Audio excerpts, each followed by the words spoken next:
The ongoing crisis in Gaza is one of the many issues confronting U.S. Special Envoy to the Middle East, George Mitchell, this week.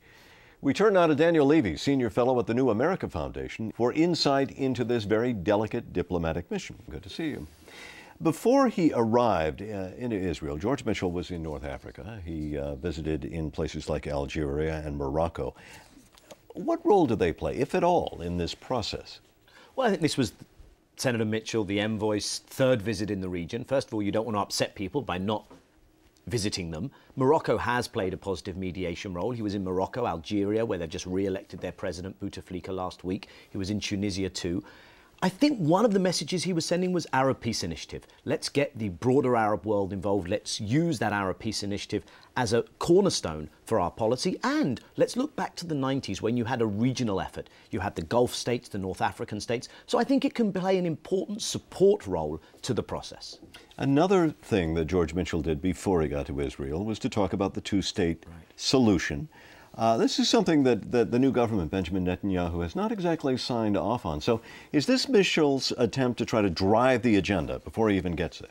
Well, I think there's a consistent American position, certainly a consistent position of the President, the Secretary of State, Senator Mitchell, for a two-state solution. Clearly, that isn't part of the guidelines of the Netanyahu coalition. He hasn't said those words. His foreign minister has not said those words explicitly, accepting that process.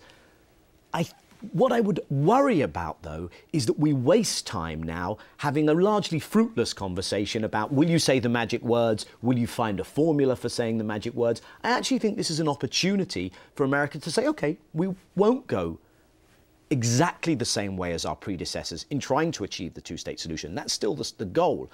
But if you don't want to go the same way, let's perhaps have a different way of going about it, even with the same goal. I think he's preparing for Netanyahu's visit to Washington also in this respect. Well, how do you think George Mitchell ought to go into this first meeting?